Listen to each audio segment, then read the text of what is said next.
Oh, maybe it's just a bit slow. Hello, everyone. Welcome to a YouTube Live. I haven't done a YouTube Live for a couple of weeks now, so we'll wait to see how many people are going to show today because you're not expecting it, I guess. Today, the topic is on the 3 most common mistakes that beginner tarot readers make. And it's not necessarily always beginners that make them either. Sometimes I make them. So it's not just for beginners, it's also for those who also read, and we just get into a rhythm sometimes, or we get lazy, and we sometimes do these things. Before we dive in, though, welcome to those of you watching the replay, which I know is going to be most of you. It's lives aren't always on at the most convenient time for people. I'm in Australia, and we have a very big gap between our time zone and the time zone in the US and Canada, which I know is probably where most of you come from. Certainly on the chat, if you want to let me know where you do come from in the world, or even in the comments, if you're watching the replay, where you live in the world. And also, if you want to let me know what other social media platforms you may be on, as well as instead of YouTube, what other platforms you'd like to hang out on too, so that I can get a sense of where people hang out a little bit more. I really love YouTube. I'm not a big fan of Facebook or Instagram or any of those places, so I'm looking for new places to hang out. For those of you who are totally new to the Mystery Witch School, welcome to Mystery Witch School. I do videos on anything to do with witchcraft, magic, paganism, including tarot, including magic, including just general self-development things that the magical path and the spiritual path is also about. It's about remembering who we are and becoming more of who we are and connecting to who we are. And I'm really big on that aspect of magic and that aspect of the craft, bringing us home to who we really are, because a lot of us have lost touch with that, or we've been brought up in environments where we're told we're supposed to be something else, and we just don't really know how to reconnect with ourselves again. I enjoy doing that a lot on this channel. So if you're into that, this channel is for you. Remember to like, to share, to subscribe to the channel, and certainly share the videos to help the YouTube algorithm, and also to get more out there so that people who are interested in this aspect of the craft actually using it to bring more joy into your life, to bring more of a sense of empowerment back into your life and connection to yourself, your soul self, that bring it out into the world and let people know that we're here.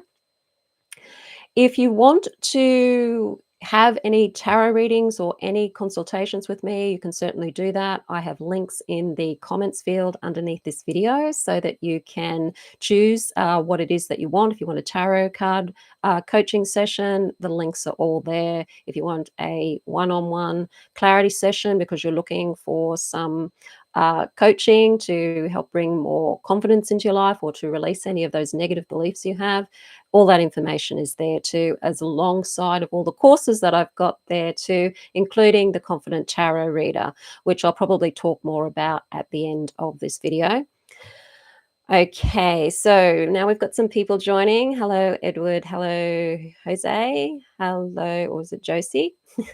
Hello, Edward. Okay, we'll be joining soon. Can't wait. Awesome. Reiki practitioner. Awesome.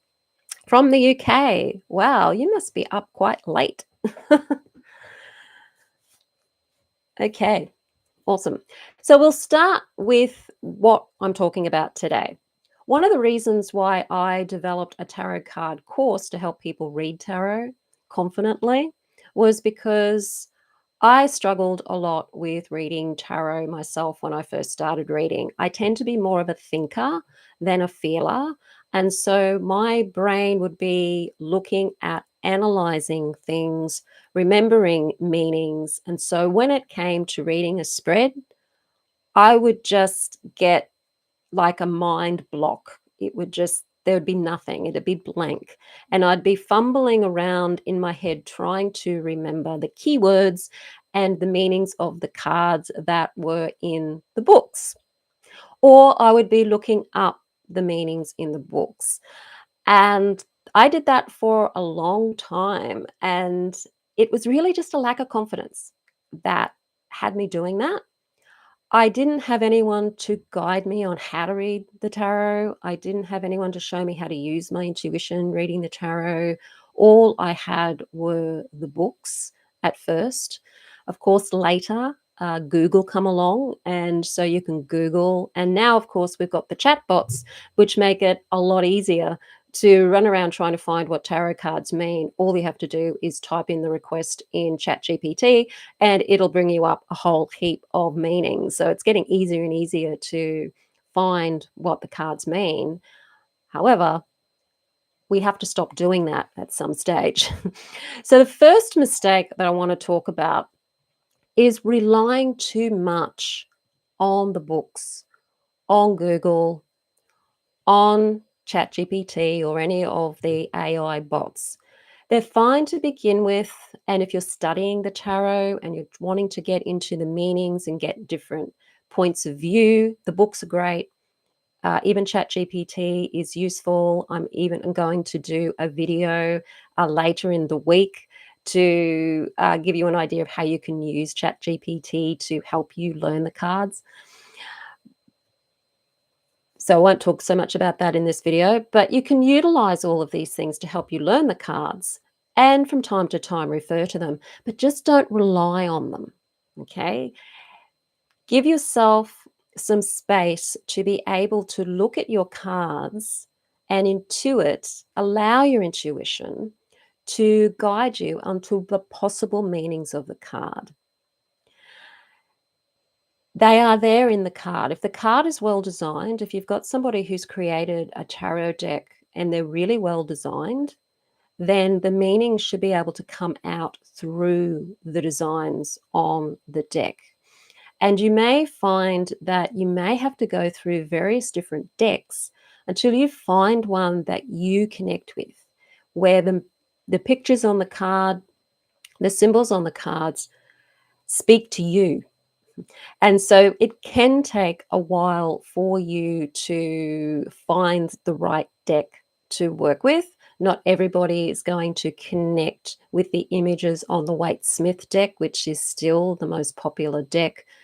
The Crowley deck, so that's the Thoth deck, is beautiful. It's a beautiful, beautiful deck. However, it's quite abstract in the meanings and quite abstract. So unless you're quite an abstract, intuitive thinker, that can work that way, that could be a really difficult deck to work with, particularly for the pip cards or the minor arcana cards, because there's no pictures of people doing things on those cards in the Thoth deck or even in the Marseilles deck or some of those older decks. And that can make it difficult when you're reading at first, unless you're very good at that abstract, intuitive way of reading, or you're particularly naturally connecting to your cards. And not everybody has that natural ability off the straight out of the gate. A lot of us have to actually learn how to connect to our intuition, and so it may take you a while to find a deck.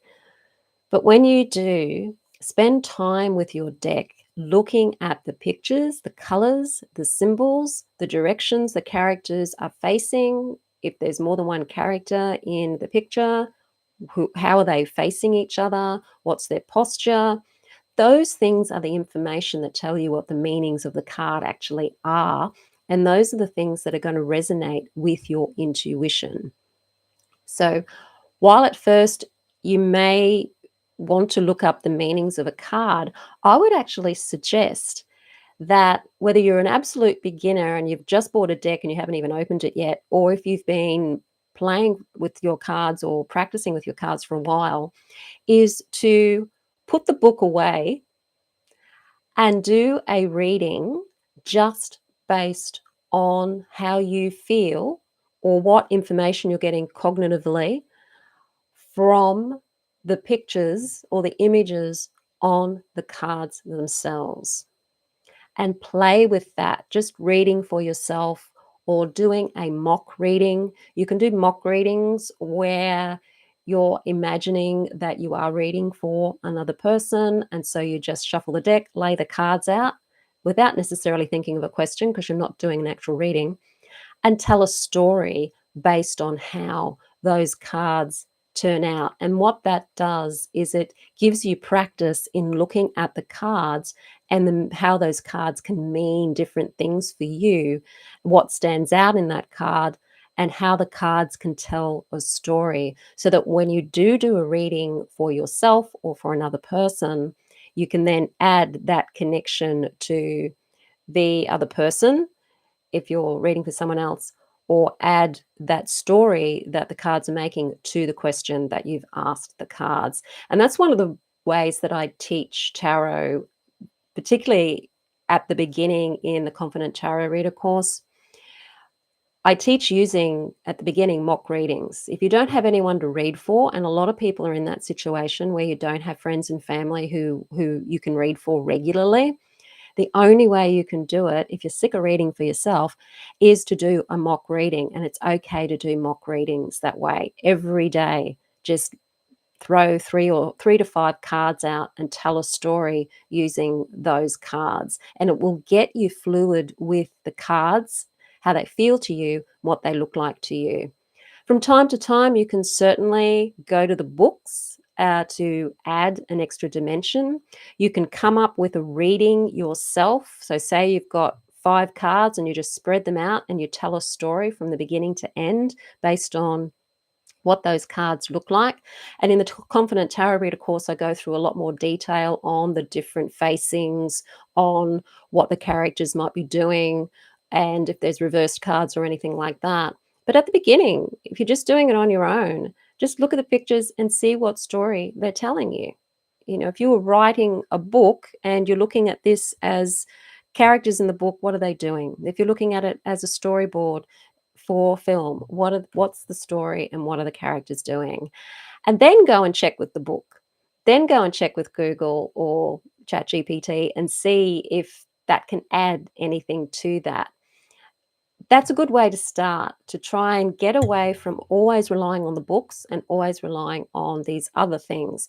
Because when we're relying on a book or other for the meanings, we're disconnected from the cards. We're not connecting.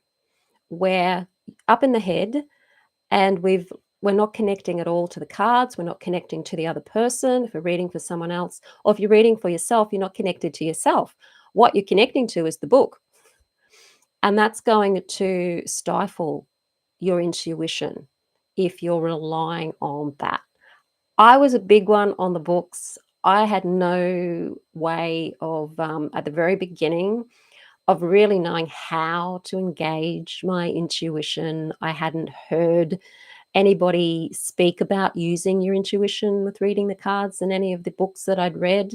I started with tarot back in really the 1980s and probably more the 1990s. So there was only books available and nobody taught intuition. They just taught these are the meanings and maybe gave you some examples and some uh, case studies with some various spreads, but that didn't really help. It didn't help me know how to read the cards without looking up the meanings in the book. So that is the first mistake. So it's okay to admit that you have that one. A lot of it's lack of confidence that creates that reliance on the book. So that's a big confidence thing. So you do have to challenge yourself and challenge your self-doubt and just take that risk of reading for yourself at first without the book just to see what you come up with. And you may be surprised that you're actually not too bad at being able to intuit the meanings of the cards. Okay. Edward says it's your winter project to learn the tarot. Perfect. That's a good project for winter. Okay. Starlight Skies Tarot. Yes, my tarot telling needs to improve. Got a deck using just for intuitive reads. Awesome. Okay, this reminds me of Sid Field's script writing book and story development. Yeah, yes, absolutely. And if you are a writer, you can use your tarot to help you write. If you wanted to, explore what sort of stories you could come up with simply with using the tarot cards, it could be kind of fun if you're writing oriented in any way, especially if you like to write fiction or something like that. You could use mock readings to inspire you with your writing. There's so many different ways you can use tarot for creative pursuits, not just for divination, or to work on, say, shadow work or inner development. They can also be used for creative pursuits as well. So that was number one, over relying on books, Google, chat box, the rest. The second one is ignoring or not bringing your intuition in and ignoring it when it does happen. So you may find that you're looking at a spread and maybe you have used the books and you looked up the meanings, but there's some part of you that maybe it's a thought, maybe it's a feeling, maybe it's you hear a word in your imagination, or you see something in your imagination that is actually coming from your intuition about the reading. It's not coming from a book. And you may have a feeling about a card and its relationship to another card that the book's probably not going to help you with, because most books don't help very well with card combinations, or when you've got two cards together, they're only going to tell you the single meanings of the cards. That's when you've got to rely on your intuition and learn to trust your intuition. Because while the book may be saying this card means blah blah and this card means blah blah, your intuition is actually going to be what puts them together so that they come together and have a meaning together as two cards interacting with each other and interacting with you. Your intuition is going to be there, and you need to be able to trust your intuition. Trust it. If at first you don't trust it anyway. But even if you doubt your feeling, do it anyway. Say it anyway. Write it down anyway if you journal your readings. And allow yourself to put in those intuitive moments to bring your intuition in, even if you think it is totally way out there and couldn't possibly have anything to do with anything. Bring it in, put it in there. You may be totally surprised, particularly if you're reading for another person. You can just throw in what your feeling is, or your thought is, or what you're seeing, or what you're hearing, depending on how your intuition works for you. Put it out there to the person you're reading for. You may be very surprised at how it resonates with them. It could be a word that you're thinking or feeling or hearing in your head. It might simply be a thought, and just express it. Put it out there and see how that helps your reading. Even when you're reading for yourself, put it out there, write it down, capture your thoughts, your feelings, as you're doing the reading. Even questions may pop up for you when you're doing a reading for yourself. Write those questions down and ask yourself those questions. It's okay to ask questions when you're doing a tarot reading, whether it's for yourself or whether it's for somebody else. Some people are particularly psychic and don't need to ask questions. They're not that common. Most people do need to ask questions here or there in a reading. I have two psychics who use the tarot who don't even really need the cards. They're that psychic. But the majority of people that I've been to have asked questions here or there, or they make statements and then are confirming whether those statements are true or not. So there's always an aspect of getting feedback from the querent, or if it's yourself, getting feedback from yourself. So do put those intuitive signals or those thoughts, feelings into the reading when you're doing it. Don't ignore your intuition. The more you get good feedback about your intuitive insights, the more confident you're going to get with using your intuition, to the point when you will practically do the most of the reading using your intuition, referring to your knowledge of what the cards mean as well. but that's more of a guide rather than it being this card has to mean, these 20 different keywords.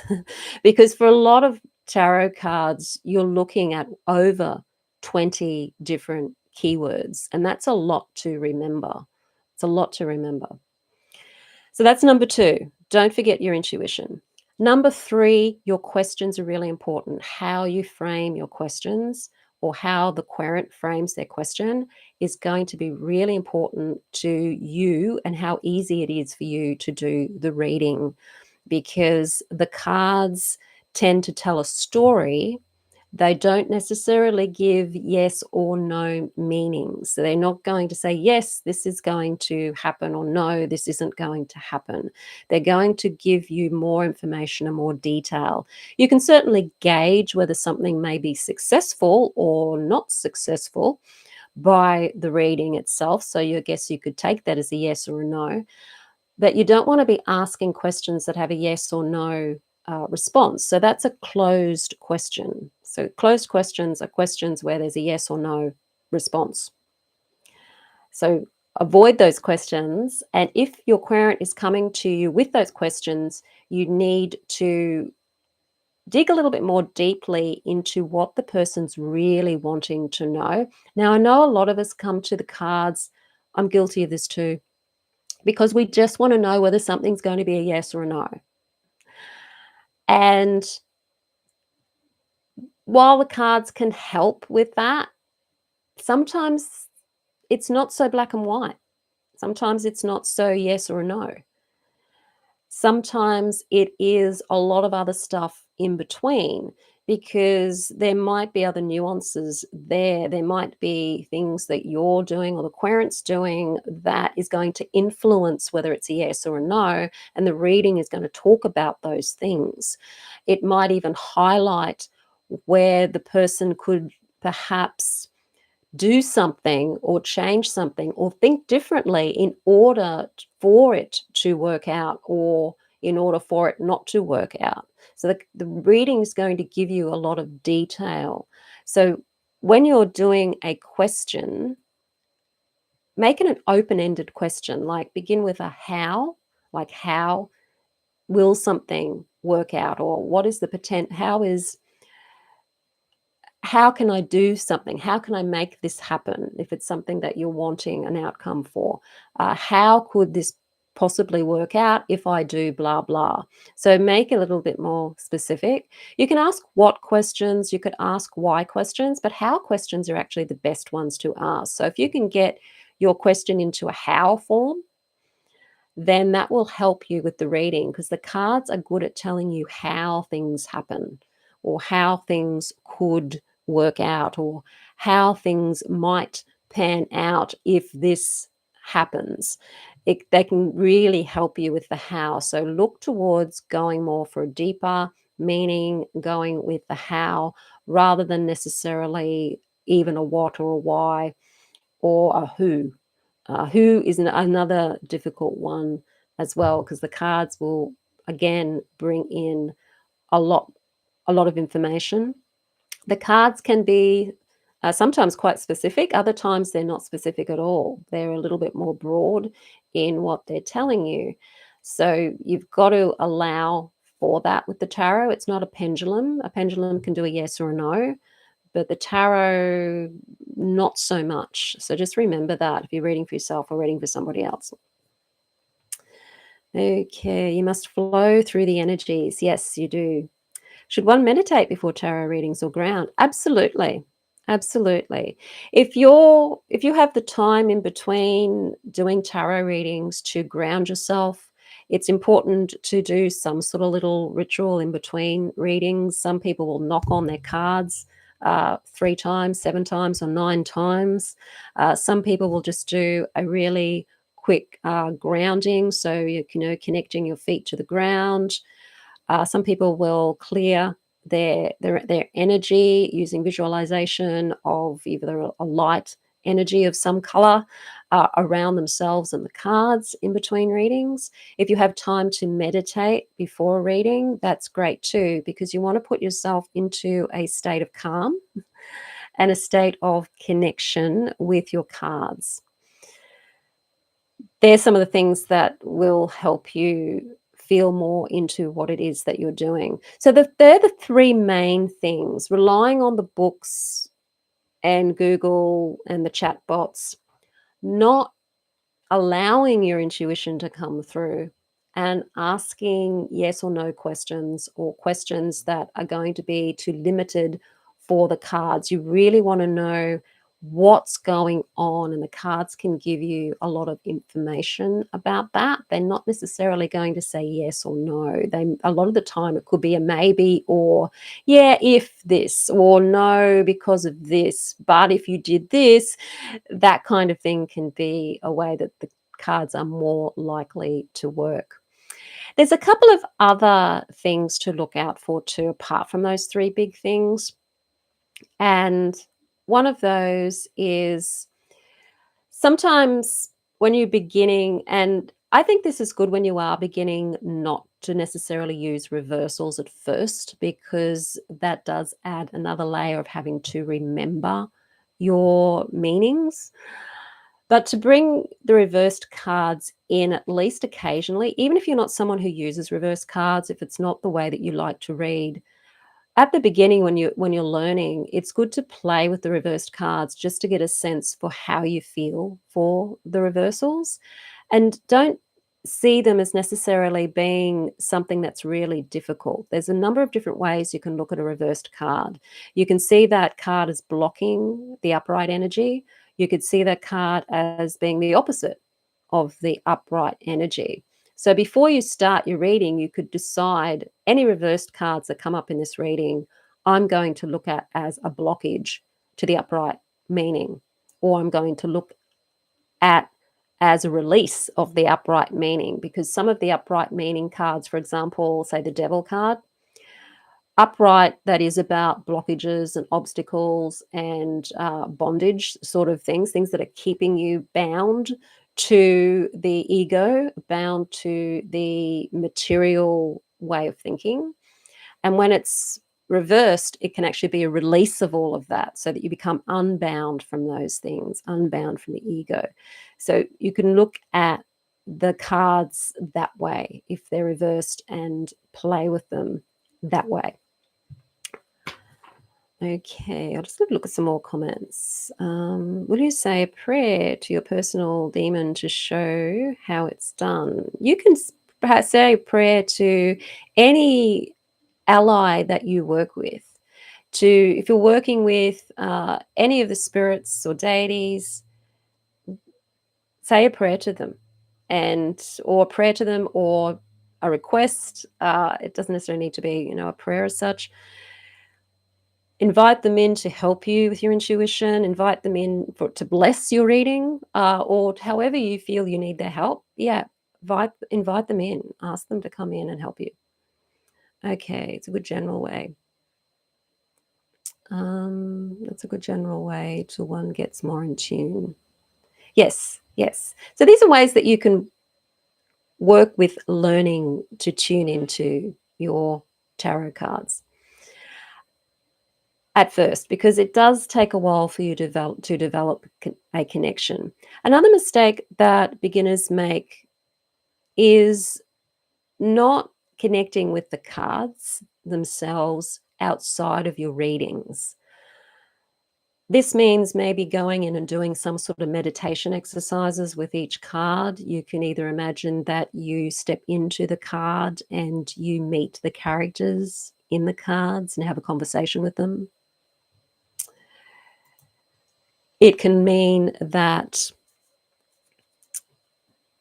you can do a meditation where perhaps you go into the card and you become a character in the card. Or if your cards don't necessarily have characters on them for every card, you go into the landscape and you feel into the landscape. You jump into the card, you see what you see in the card, but then you might add to it. Like you might turn around and see, do a 360 of the environment, and you may find that your imagination will add certain things to the visualization.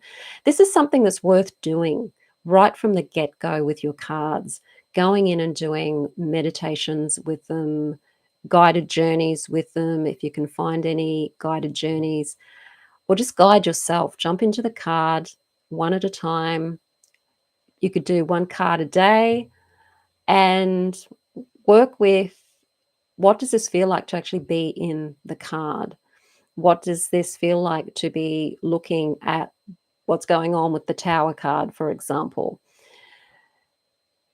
And feeling into, what is it telling you? What is it feeling for you? And that's a good way of connecting with your cards, rather than just trying to get the book meanings, because the book meanings aren't going to bring you the connection to the cards. Okay. Whoops. I don't want to beat the microphone up there. Another one to think about as well, I know I was going to say 3 things, but I'm sort of verging more on 6 things now, is to read your card combinations. So this is, I guess, when you become a little bit more um, familiar with your cards and you're trying to read something in, say, the Celtic cross spread. Look at the connections between the cards. The Celtic cross spread does tell a story, and the story is that the first card is where you're at. It's the situation. Okay, so it's the where the movie starts. Okay, this is the situation. It could be the exposition. And then you've got the challenge card with the obstacles card for number 2.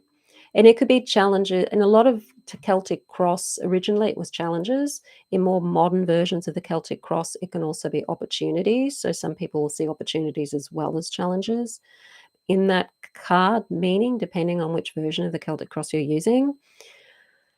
That is giving you the drama. So if you look at a movie as being something that always has to have conflict in order to have drama, there's always a conflict in a movie, because if there wasn't, there wouldn't be a movie. There's always got to be some kind of task that needs to be done, some obstacle that needs to be overcome, some challenge that comes in, and that creates the drama. The tarot is the same with the Celtic cross spread. Not all spreads have the drama, but the Celtic cross spread does, by having that obstacle card. So you can see that as your obstacle. And how does that relate to the situation? They actually go together, those 2 cards. And if you're looking at the 3rd card, meaning the past, which isn't always the case with different versions of the Celtic cross, that's telling you a story too. It's telling you where it began. It's telling you what led up to the situation.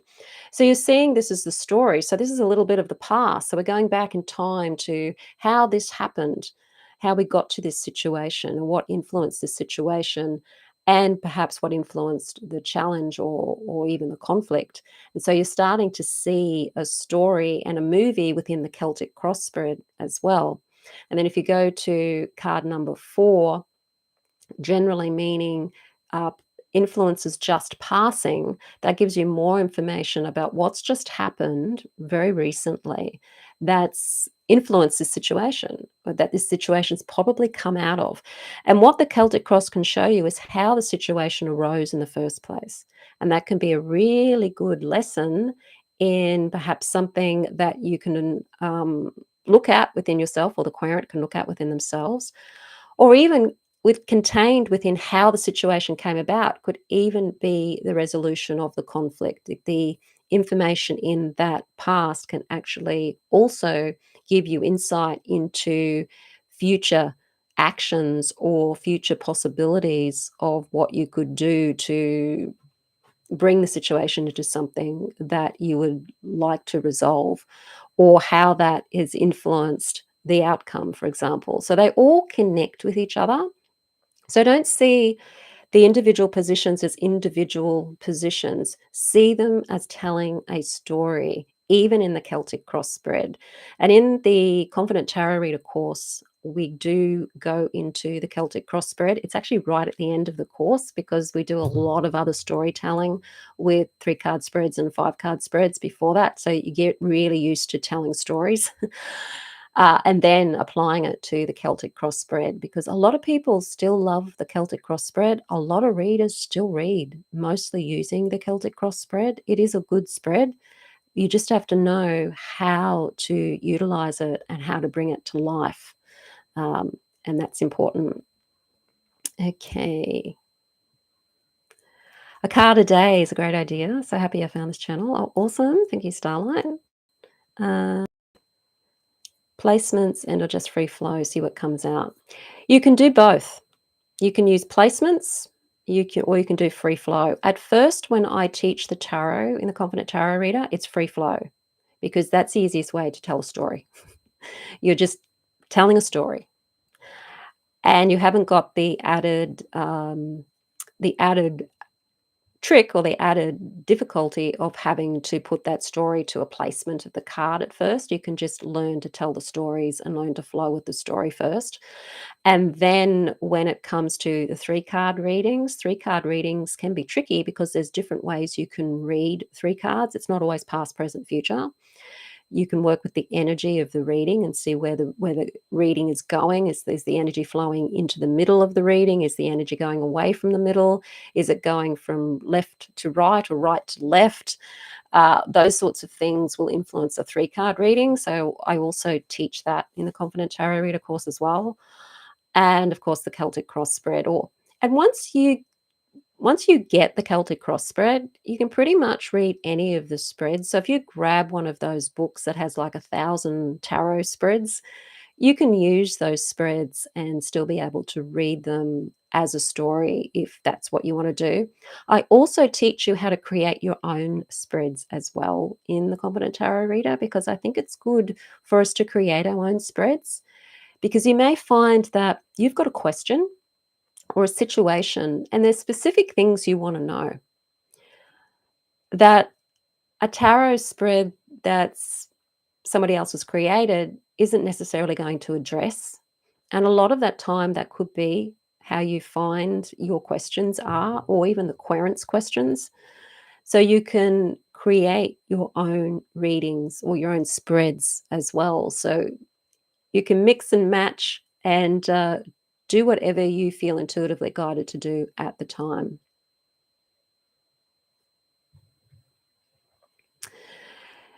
Okay. Now, they're the main things. I don't want to confuse you with too many other things. That they're the main things to think about, and I think the main one is start to trust your intuition, start to learn to trust yourself. I know that people struggle with the mental blockages in readings, okay? I did myself for a long time because I'm a thinker, and thinkers particularly will get stuck in their head for sure. And that's going to happen when you first start, for sure. And that's okay. That's okay. Okay? It's okay to do that. But start just taking that little step to trusting yourself. Just that little step, okay?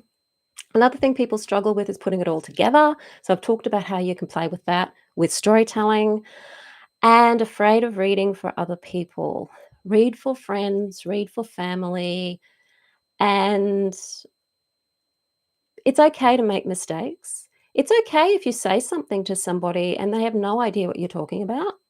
It might not be that you're wrong. It might simply be that they're not aware of that situation or that thing. They're not aware of it.